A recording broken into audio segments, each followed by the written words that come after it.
Hello, everyone, and welcome to No Drop. This episode is going to be the first part in a three-part series that's going to cover the logistics of cycling. And logistics are a really broad topic that basically covers everything that isn't the physical riding of the bike. Logistics are really, really important because it allows us to take on rides in a way that really encourages the best chance of success while also encouraging the most safety. And the challenging thing is that to acquire this knowledge of logistics takes a ton of trial and error. And it also takes a lot of conversing with people, meeting the right people, meeting the people who have the right knowledge at the right time in your riding in order to bring that benefit to your cycling. So, what I really want to do is I want to share some of that knowledge that I've acquired to hopefully give some sort of shortcut or just some sort of leg up on being able to take on rides that maybe you find especially challenging. On this episode, we'll call this part one. We're going to focus on route analysis. Route analysis takes a route that's already been created, and we're really starting to dive into what sort of services are available along that route. How are we going to plan our ride for the climbs? So, creating a route is one thing. We're assuming that the route has already been created. Either you've created a new route or you're trying to take on some sort of notorious route in the area and you want to be able to just dig into it, analyze it, so you can go in as prepared as possible and hopefully guarantee success and increase safety to the greatest degree. If you want to follow along, I'm actually going to analyze a route in Southern California. This route is called the Circle of Doom, and it's a roughly 90-mile, 9,000 foot of climbing ride that takes you through the mountains of Angeles Forest. It's a favorite in the area. It's one that I've enjoyed doing many, many times. It's a challenging ride, and we'll see why once we start really breaking it down and analyzing it. So if you want to follow along, you can go to jeffzenfitness.com. And right there on the front page, I'm going to have a link to the route on Strava, also Ride with GPS, and then I'll also have a GPX file that you can download in case you want to upload it into your own profiles and follow along there. I would also recommend pulling up Google Maps and search for the city of Azusa, and right where Google Maps is going to take you, there is Highway 39 that cuts straight up into the mountains. That is where the Circle of Doom starts. So following along on Google Maps can be good because that's where I'll be referencing a lot of the landmarks that we'll be looking for as we sort of analyze this ride and start to plan our ride. When I'm looking at a new ride for the first time, the very first thing that I'm looking for is, where is the water going to be? If you only take away one thing from this episode, it's to find where the water is. Water is going to control the entire ride. It'll control the pacing. It'll control whether the ride is even feasible. It will control how much exactly you need to pack.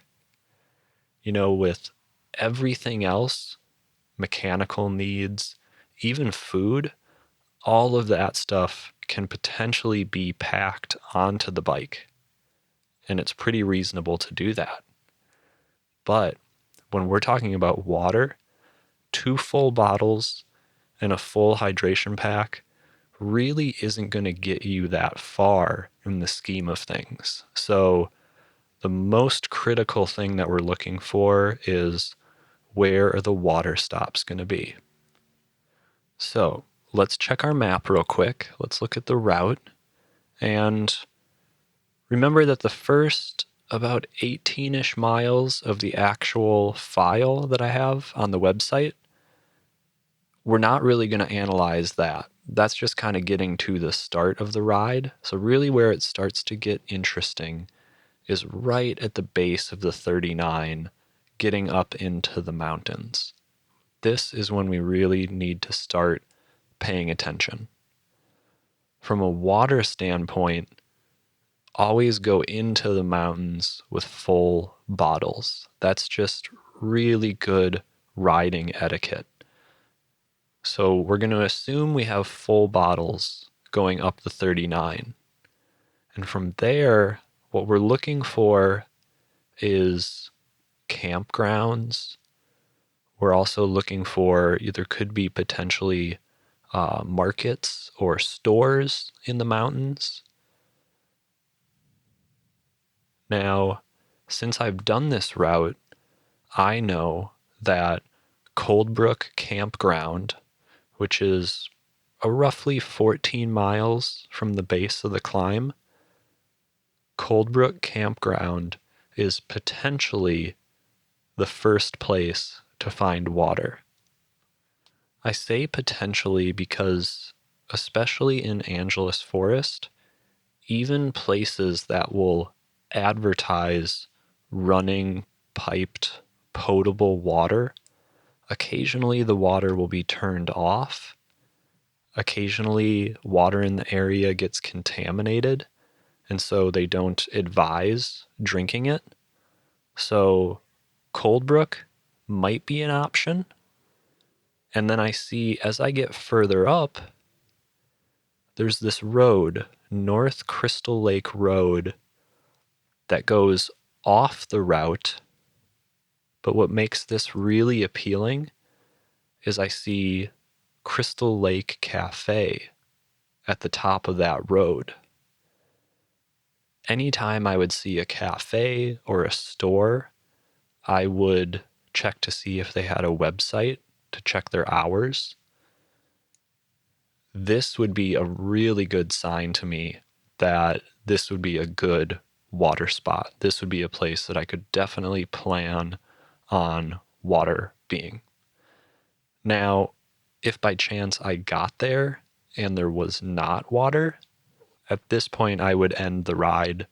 I would turn around and go home.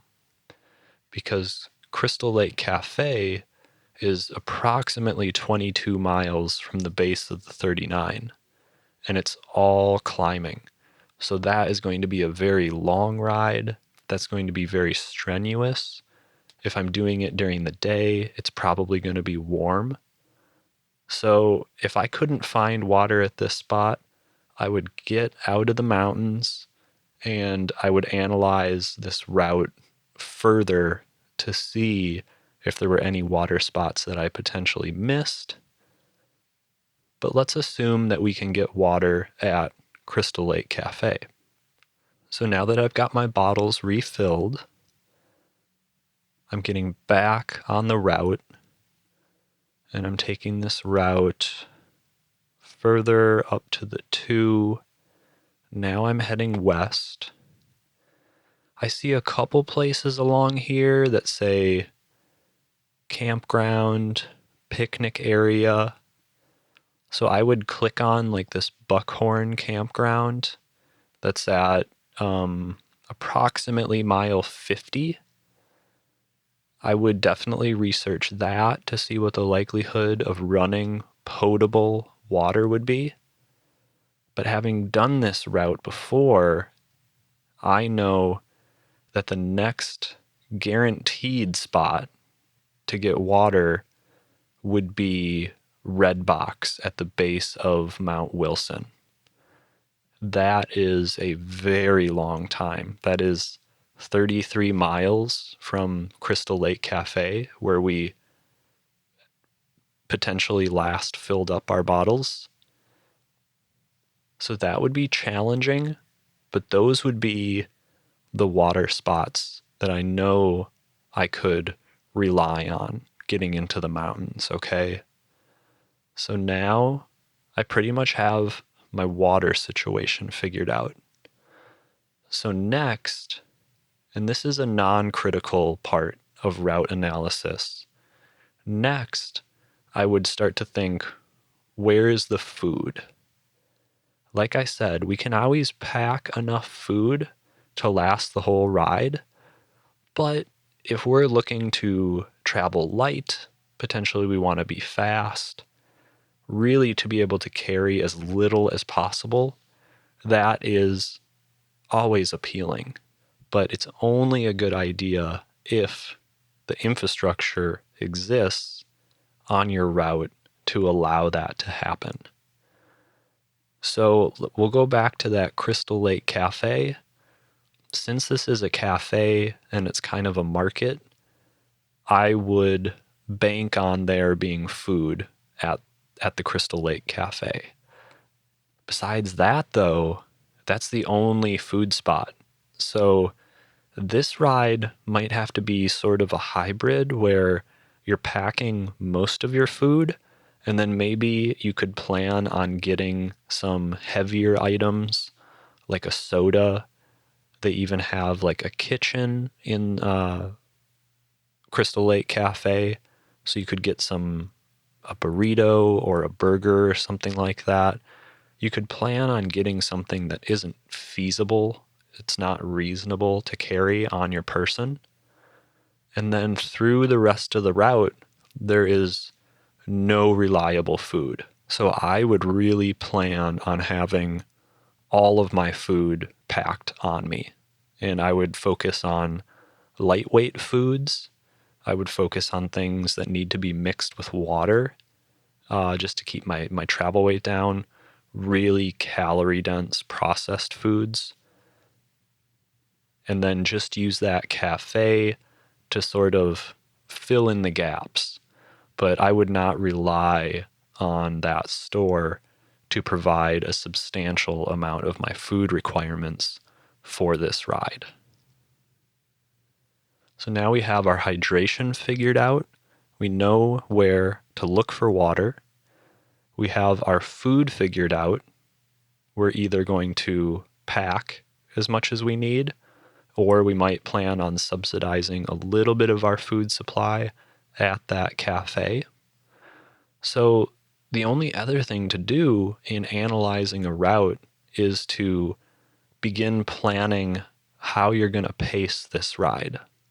You know, figuring out pacing is really, really fun for me because to go into a ride with an idea of how hard you're going to work through different sections, and maybe when you plan on taking breaks and getting rest, you know, you can coordinate these things with your water stops, with your food stops.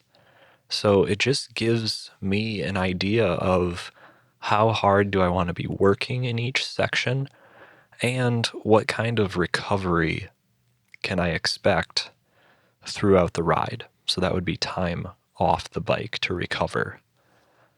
Let's look at the route we've been working on, and let's back it up. So we're back at the beginning of the ride, at the base of the mountains on Highway 39. So the first thing I notice is that basically the first, let's see, mile 19 to mile 45. So basically the first 25 or 26 miles of this ride are going to be climbing. That would tell me that this would be a great section to just kind of take it easy. Let this climb really come to me, not really try to work too hard. Maybe since the plan has been to stop at that Crystal Lake Cafe to get water and to potentially get some food there, we're probably riding for 2.5 to 3 hours at this point. Maybe what I could do is I could plan to take kind of a longer rest at that point.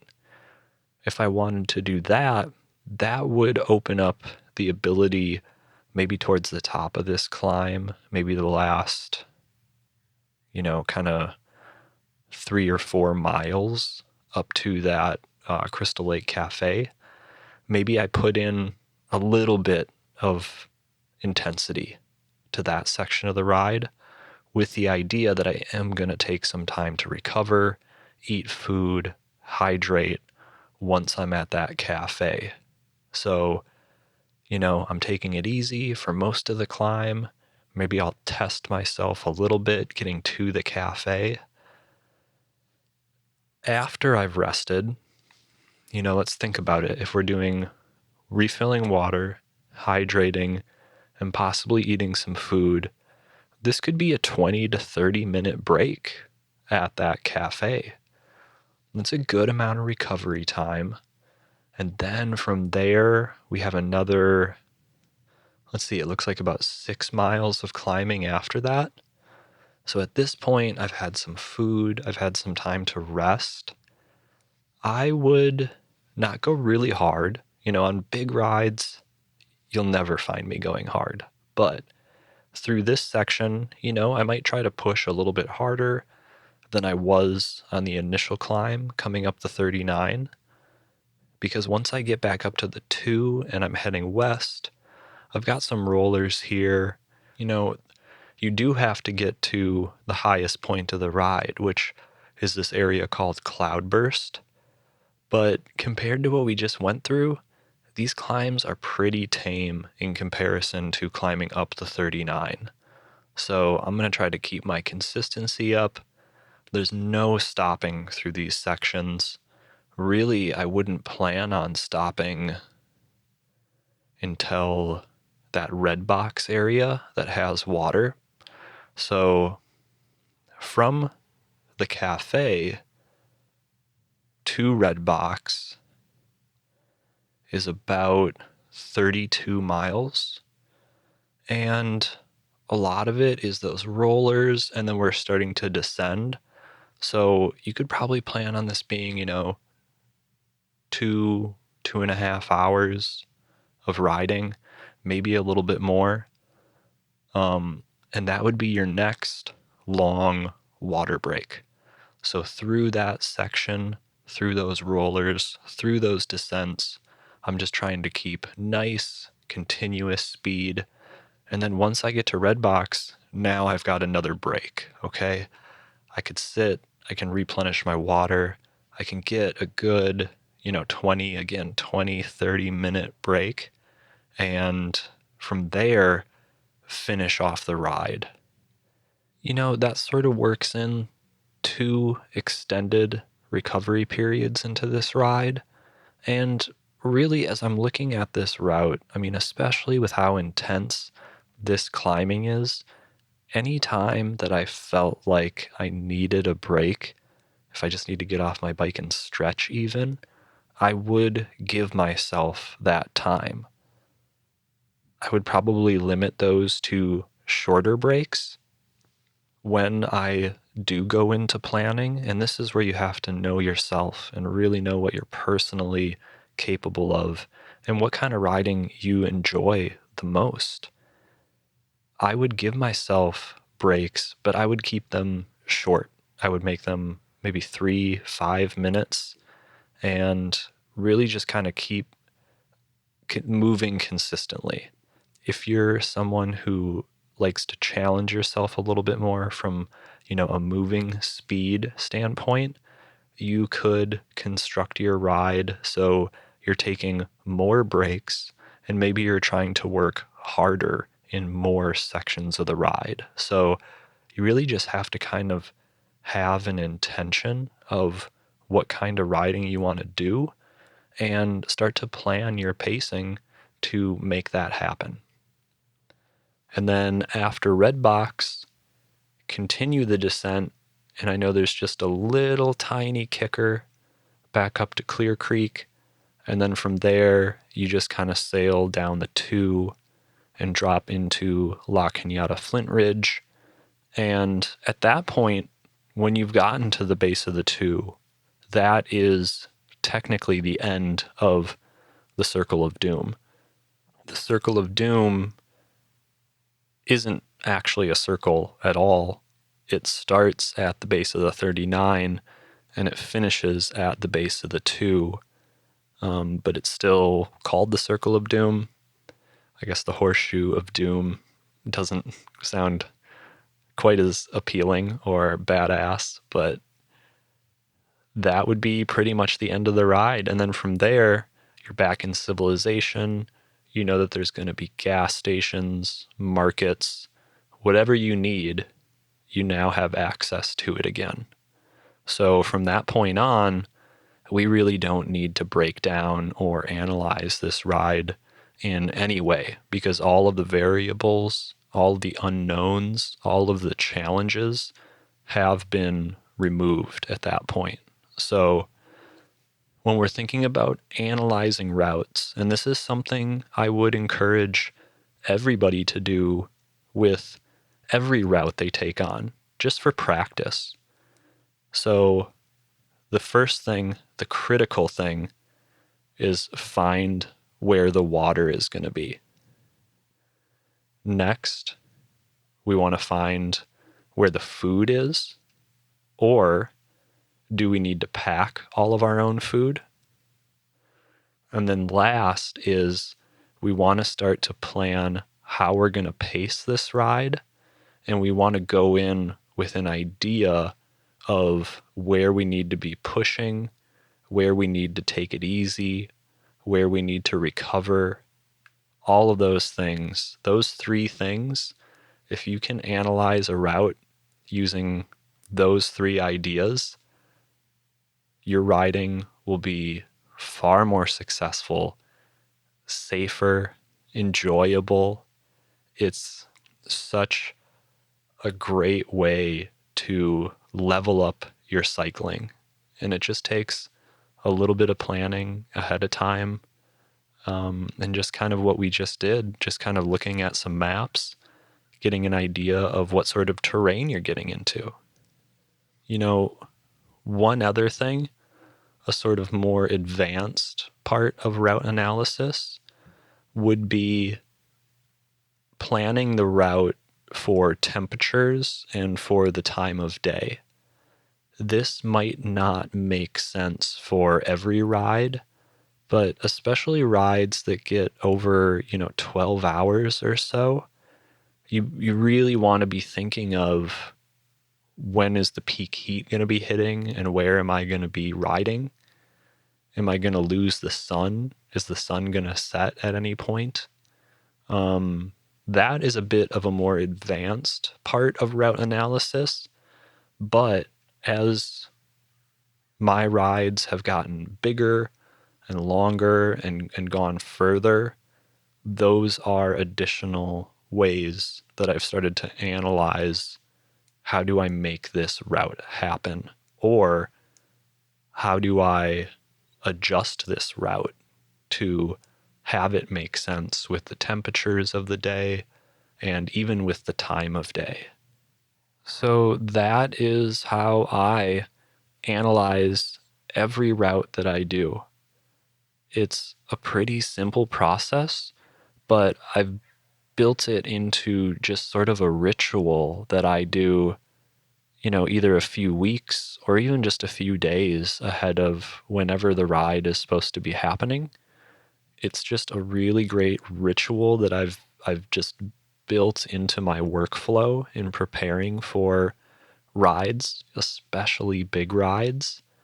And I find that it's been so helpful to just increase the chances of success and promote the most health and safety along the way. So I would encourage you to try analyzing, start with small rides, then get into bigger rides.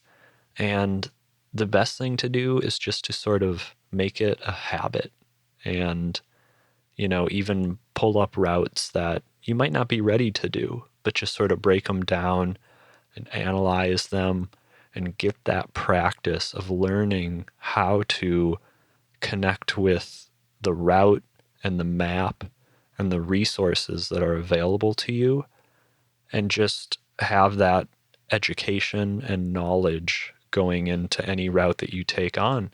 I think you'll find that it is very helpful for increasing the likelihood of success and increasing the enjoyment that you have on the bike, because you're truly prepared for the situations that you're getting into.